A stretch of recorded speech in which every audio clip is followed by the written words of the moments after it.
when you ask what did we learn about their capabilities, we learned that India has the capability to conduct these standoff attacks. And interestingly, from my point of view, the real star for the Indian military was air defense. Because whereas India managed to score a few good hits against the Pakistan Air Force and the terrorist infrastructure on day one, the really interesting thing was that despite Pakistan launching a bunch of mostly drone attacks against India, they did not score any significant hits. And this was a result of sort of a layered air defense system that India has built up, which I was surprised by.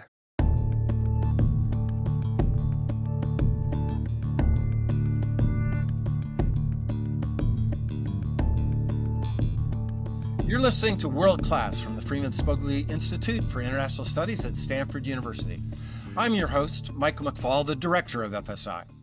Today I'm talking to Arzan Tarapore, a research scholar at the Center on International Security and Cooperation, which is part of the Freeman Spogli Institute here at Stanford. His work focuses on India's military strategy and regional security issues in the Indo-Pacific, which is why he is the perfect person to talk with us today about the escalation earlier this year between India and Pakistan in the Kashmir region, and India's evolving military strategy more generally as it relates to players like the United States, China, and Russia. Arzan, welcome to World Class.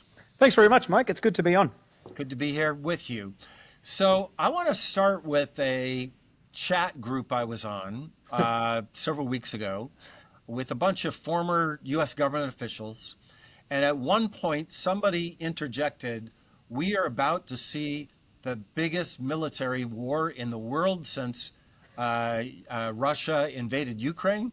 And I have to tell you, I was taken aback. I don't follow issues between Pakistan and India as closely as I should. And I look forward to learning more about that now that my book is done and I have more time. But that really startled me. Yep. Take us back to that moment. Help us understand what occurred that made people so alarmist, and then why that didn't turn out to be the case. Yeah, okay, that's a very big question. Let me see if I can hit all the high spots. Look, the trigger for that comment probably was a terrorist attack that happened in India at a place called Pahalgam on the 22nd of April. Right. And it was an attack that was conducted, as far as we can judge, by a Pakistan-based terrorist group that attacked innocent civilians. And in particular, it was designed, it seems, to be as inflammatory, as provocative as possible, right? Because the terrorists were at a tourist spot and they rounded up people and got those people to identify themselves, whether they were Hindu or Muslim, and they executed the Hindu men. Wow. Right? And so it was my designed God. to be as sort of communal and as provocative as possible. And Right. in that sense, it worked because the Indian government almost immediately was assumed to be poised to retaliate. Right, and this is interesting. This is notable because about as recently as a decade ago, it was always an open question whether India would retaliate militarily against these types of terrorist attacks. And the situation has changed so much in the past decade that this time around it was almost assumed from the get-go that India would retaliate. And indeed, they did retaliate. And they did, right. And they did. And probably the reason that member of your group chat said what they said is because India and Pakistan have for decades been poised with their militaries pointed at each other. These are very large militaries, very capable militaries, right. and nuclear-armed militaries. Countries, yes. Let's not leave out that small fact, yes. Exactly, right? Which is always the sort of overriding concern in Washington and has been since the 90s. So it was President Clinton who, back in the 90s, called South Asia the most dangerous place in the world, right? He identified India-Pakistan as the sort of scenario that if any scenario in the world was going to lead to a nuclear exchange, since the 90s, there's been a strong case to be made that it would be India Pakistan, and that's Right. always coloured American thinking whenever there's a crisis between India and Pakistan, and this time around was no different. Okay. And tell us how it played out and how it ended. So the inevitable, that is, an Indian military attack, happened on the night of 6-7 May, so in the very early hours of the 7th of May, local time. At about 1 a.m., India launched standoff attacks, meaning attacks launched by aircraft that did not cross into Pakistani airspace. So the Indian aircraft stayed on the Indian side of the border and launched long range munitions, plus probably some loitering munitions, so sort of what some people call suicide drones, so Right. drones that are designed to go to the target and destroy the target and themselves. Okay. So India launched these standoff attacks against 9 terrorist targets, terrorist sites. And they were terrorist sites, right? Yes, Yeah. yes. Okay. So there's a line of Pakistani information operations that suggest that civilians were killed. Okay. That may or may not be true, but certainly the Indian position is that they were terrorist targets, and that the Indian claim is that the strike was designed to minimize civilian casualties as far as possible. Hence, they attacked, for example, at 1 a.m., right, when places were Word. probably not occupied. Got it. So a bunch of these sites were sort of in the countryside, and we know that because they showed the full motion video of the sites being destroyed by the missiles, and they are just, for some of them were just a building in the middle of the countryside. Got There it. were a couple of others that were terrorist headquarter complexes, right, in the middle of cities. Uh-huh. And these are big sort of campuses that include living quarters and operation centers and mosques all on the same campus. And a couple of those sites were struck as well. But again, at 1 a.m. and in a very targeted fashion to minimize civilian casualties. And Right. by and large, they did a pretty good job of minimizing civilian casualties. So they could have done more and they chose this kind of response, right? Exactly. And not only Okay. that, but they also, in the subsequent press briefings, they were very clear in saying, listen, our quarrel is with the terrorists. We do not intend to start a war with Pakistan. We will respond if Pakistan responds to us, but we very deliberately have not struck Pakistan military targets or targets of the Pakistan state. We've Right. only struck terrorists. And so, as far as we are concerned, we have done what we needed to do. Now it's up to Pakistan to stand down and not retaliate. Of course, there was no chance of that happening. Pakistan Right. did retaliate. Right. And so then we entered a period of about 3 or 3.5 days of tit for tat attacks between India and Pakistan. Again, all of them largely targeting each other's particular military sites, everything from sort of air defense sites to air bases on each side. On each side, right? On each side, And did planes cross the line or was the same kind of thing planes you never described? crossed the line, as far as Got we it. know. Got it. So even though there were claims that some aircraft were shot down on the Indian side, and the Indian military leadership has subsequently conceded that, admitted that. So Uh, there were. That they has been were. confirmed. I didn't know that. They Okay. have confirmed that they suffered some losses. They have not confirmed how many or what type, I see. but it seems to be somewhere in the order of 2 to 5 aircraft, Indian aircraft, were shot down. A bunch of Pakistani air bases were struck by Indian Air Force strikes. And this time round, unlike in the last crisis in 2019, the Indians were very assiduous in releasing battle damage assessment Hmm. photography and video, right, to prove Interesting. they did actually hit these targets. Right.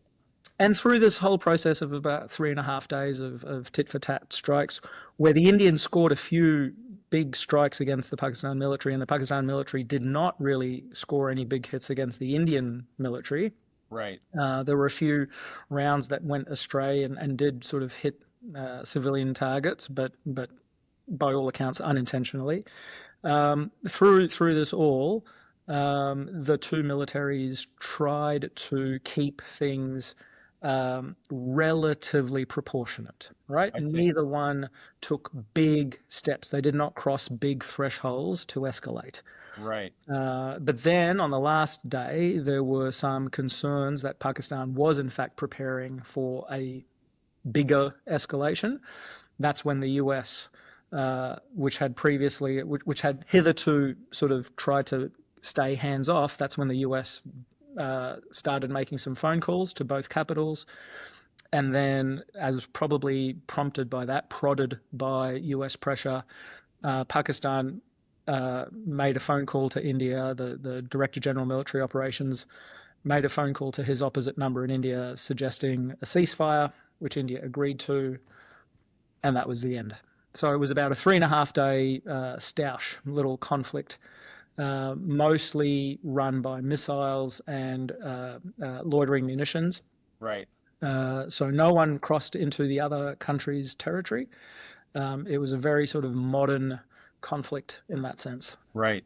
So I want to get back to the Americans in a minute, but before that, what did you learn about Pakistani military capabilities and Indian military capabilities as a result of this? So it was pretty interesting. It was very interesting actually, because for decades, basically throughout the 21st century, we have been worried about the prospect of a conventional war between India and Pakistan as a result of a terrorist attack. Right. And the sort of mental model that we've always had is a large combined arms ground centric invasion by India against Pakistan, right? Basically Right. a war. Right. And for years, India has been trying to find options short of that Right. in a way that would not prompt a Pakistan nuclear escalation. And it seems, after a couple of crises, that India has found a way to hit back at Pakistan militarily, again, using these standoff capabilities that are relatively new in the Indian arsenal. So India has recently acquired a lot of these capabilities that have given it the strategic option to hit Pakistan without starting a war, basically. Right. And so when you ask what did we learn about their capabilities, we learned that India has the capability to conduct these standoff attacks. Right. And interestingly, from my point of view, the real star for the Indian military was air defense. Because whereas India managed to score a few good hits against the Pakistan Air Force and the terrorist infrastructure on day one, the really interesting thing was that despite Pakistan launching a bunch of mostly drone attacks against India, they did not score any significant hits. And this Wow. was a result of sort of a layered air defense system that India has built up, which I was surprised by. The effectiveness It was was good. surprisingly was surprising. And where does their missile defenses come from? Are they Russian? Are they a I'm mix? glad you asked, Mike. They come from all over. All over. So a lot of it is indigenous. Uh, Indigenous. Okay, I didn't so know some that. of some of it is indigenous. The shorter Right. range, there's a surface to air missile called Akash, which is an indigenous system. There are some old legacy guns that the army operates that prove very effective. But the really interesting thing that I think that you would find in particular interesting is that the most sophisticated, which is to say the most recently acquired and longest range system that provides the biggest bubble, was the S-400, That's which 400. India acquired from Russia, Right. much to the chagrin of the United States. United States. It was a huge fight, right? Yep. The US threatened CAATSA sanctions against India for it. Tell everybody what CAATSA sanctions are. It stands for, I can't remember what it It stands doesn't matter what the acronym, but for. Um, it's a specific category of sanctions passed in the Trump administration, wasn't it? yep, which is designed to deter countries from acquiring Russian equipment. Right. And so the Indian deal to acquire S-400s was happening contemporaneously, and the US was always on the horns of a dilemma whether they should enforce CAATSA sanctions against India or issue a waiver. The Right. US, as far as I recall, the US decided to not make a decision. Right? They never imposed the CAATSA sanctions, but nor did they issue an indefinite waiver I for see. India. So it was always something that years ago was sort of hanging over the head of the relationship Uh-huh. that the US did not go through with sanctioning India, and the Indians now, after Op Sindoor, after this clash, now feel vindicated that in fact they Right. acquired S-400s, and you know what? They proved to be extremely effective in Right. protecting India. Super interesting. So they were right. I remember when we were trying to prevent the Russians from selling the S-400s to the Iranians during our negotiations over the Iran nuclear deal Yep. long ago. And on paper, there was that this was a significant capability. It sounds like in reality it is as well. It absolutely is. Yep. So walk us through. Let's talk about the geopolitics. Let's just talk about the reaction. Just walk us through U.S., China, Russia. How did they react to this conflict? And what are your takeaways in terms of the geopolitics of a very complicated set of bilateral relationships, especially with India, it seems to me, but with Pakistan as well? Like, how did the great powers react, and what do we learn from about great power competition Yep. from this conflict?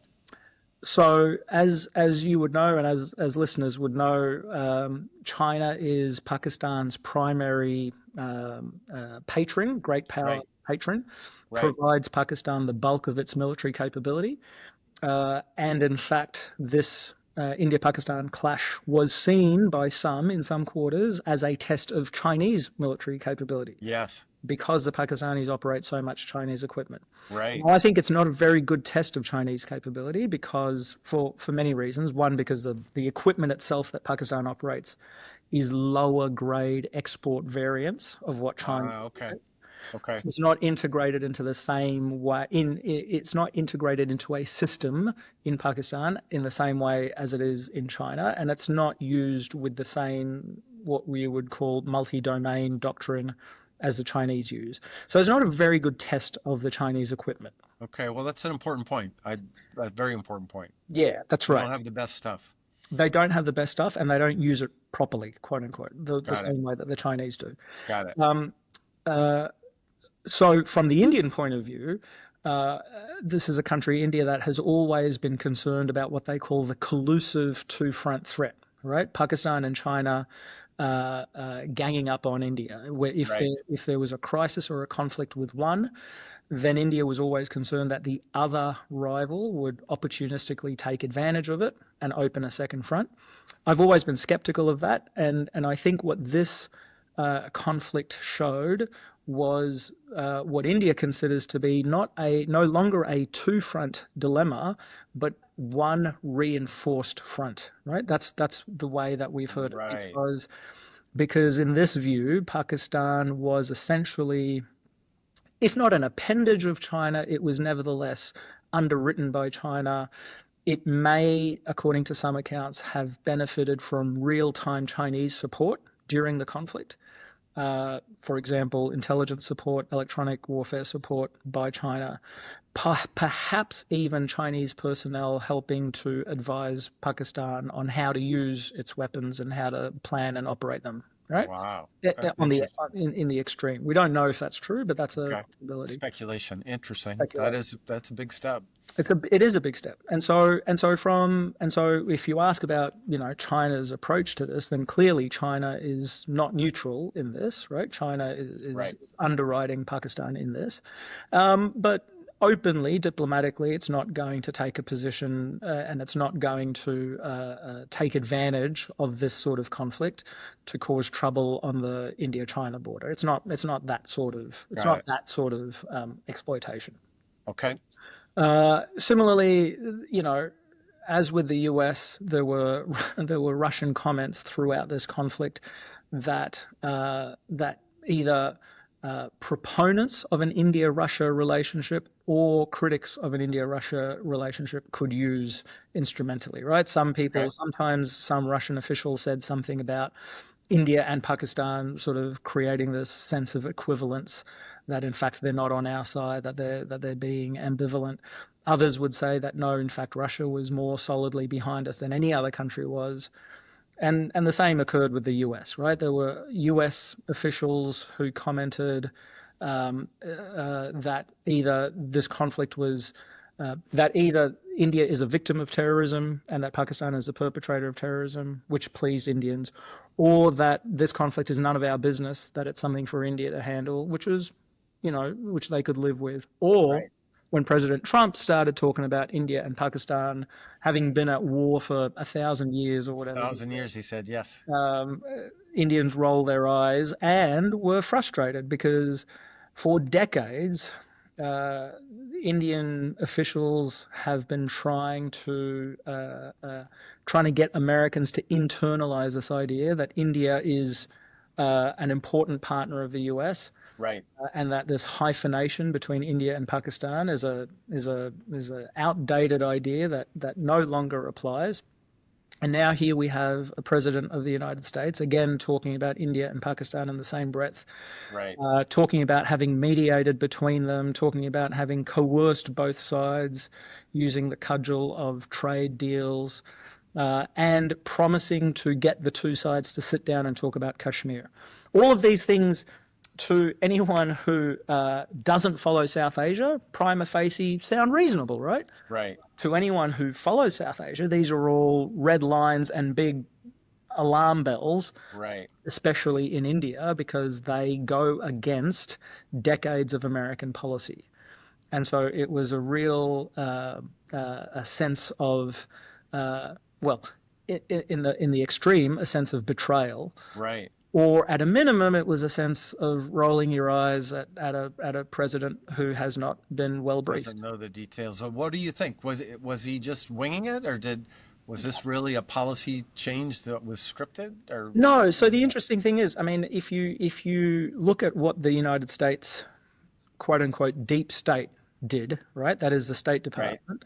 The U.S. State Department and the Secretary of State Marco Rubio, their comments were very consistent with U.S. policy over the last couple of decades. I see. The concern is strategic stability, that these are two nuclear armed countries. We don't want conflict escalating carelessly, and that India is in fact a victim of terrorism, and that there's no role for the United States to mediate a Kashmir issue. There was none of that sort of sense, right? The State Department and the Secretary of State played a very straight bat and were consistent. Okay. It was President Trump who spoke extemporaneously about a conflict he seems to be not well versed in, Right. which has raised heckles. But also, I mean, on the one hand, we can say that this is just a president speaking extemporaneously. On the other hand, he is the commander in chief of the United States. Exactly. Yeah. Right. So Exactly. you can't quite ignore what he says. Right. And just 2 seconds on the Russians. You gave us a little bit of it, but did they seem pleased? Obviously, they seem pleased with how their S-400s performed. Yep. Is this another? Because obviously Modi has a pretty special relationship with Putin, I would say, compared to other leaders of democracies. Is this seen as a sign of closer relations between India and Russia, or is that too far? I think that's going too far. I think the broader trend of India trying to wean itself off Russia remains. Okay. But it may have been set back a little bit by this. And what I mean by that is, for example, even if you take just the S-400s themselves, right? India bought 5 regiments of them and only has taken delivery of 3 of them. COVID interrupted the deal, right? COVID interrupted the deliveries, and then the Ukraine war postponed the deliveries. Okay, I didn't know that. Okay. And so the Indians are still waiting to take delivery of 2 regiments, right? And now, again, as we've said, this conflict seems to have vindicated the Indian decision to acquire S-400s. Right. And that, in fact, there may be niche military capabilities that the Russians can offer India. Yes. That prove to be operationally useful. So this Right. relationship is far from a relic, right? This relationship is Yes. very much a live relationship that yields dividends for India. Right. Great point. And tragically, the Russians have learned a lot about how to use drones in Ukraine. I think I was just talking to some officials who work on European security, and they are way far ahead of where we expected them to be in terms of that. That could be an exportable technology in the future for other countries, for sure. Absolutely. So to close out, give us your sense of what's next. What do you think happens here? Is this just a one-off, or are you worried about other escalatory events? So, look, an India-Pakistan crisis is never a one-off. It is always, That's a good point. right? It is I always. shouldn't laugh, but it's been there for a long, long time. It's been there for a long, long time, and so the campaign, the subconventional campaign of terrorism based in Pakistan against India will continue. Right. Right. And as I said at the outset, what used to be hard to think of, and then became a question of uncertainty, has now become a certainty that India will retaliate. Right? And Modi, after this conflict, gave a speech where he basically pledged that any future attack against India will be met with retaliation, Indian military retaliation. So it is now a matter of policy that India will retaliate against Pakistan. And Arzan, before you go on, the United States, and obviously not China, we do not have the ability we do not have enough influence vis-a-vis Pakistan to shut those terrorist camps down, right? No way. No way. No way. This is foundational to the Pakistan army. Got it. Foundational to the most powerful political actors in Pakistan. Got it. So I think what this latest conflict shows is that India also recognizes that it is futile to try and dissuade the Pakistani sort of military jihadi complex from attacking India, right? That used to be what they tried to do, to dissuade them, to deter them. What we've seen in 2025 is India recognizing it cannot dissuade Pakistan. It must instead impose costs upon these terrorists, and now the Pakistan army as well, so that it just makes it harder for them to attack India, so that attacks become less frequent and less provocative. That seems to be where India is leaning. It is expecting future attacks from Pakistan, and it's correct, and it will retaliate next time. That is a highly probable eventuality. The question for me is, okay, so we now expect this sort of conflict to recur. The question is, what does it mean for India's overall defense posture? Right. Including what lessons does India learn for deterring conflict with China on their land border? And what does it mean for India's ability to project power into the Indian Ocean region? This is a country that faces challenges, security challenges on all sides. And every time one of these fronts becomes active and it seizes the attention of decision makers in Delhi, the concern is that that India will react to it, and it will overlearn the lessons of the last crisis, and it will come at the expense of other priorities elsewhere. Right. So that'll be the thing that I watch. To what extent does this cast a shadow over Indian security planning for the months and years ahead? Wow. It sounds super scary. It sounds like Clinton was right, what he said back then. And when you add, as you did, we're talking about two nuclear powers. Obviously, China's a nuclear power. It's three. This is a frightening part of the world. Yeah. That's why we're grateful, Arzan, to have you on World Class. We're grateful to have you at FSI and at Stanford because we got to be following this issue. So thanks for joining World Class today. Absolutely, my pleasure. Thanks, Mike, for bringing some attention to this issue. You've been listening to World Class from the Freeman Spogli Institute for International Studies at Stanford University. If you like what you're hearing, please leave us a review and be sure to subscribe on Apple, Spotify, or wherever you get your podcast to stay up to date on what's happening in the world and why.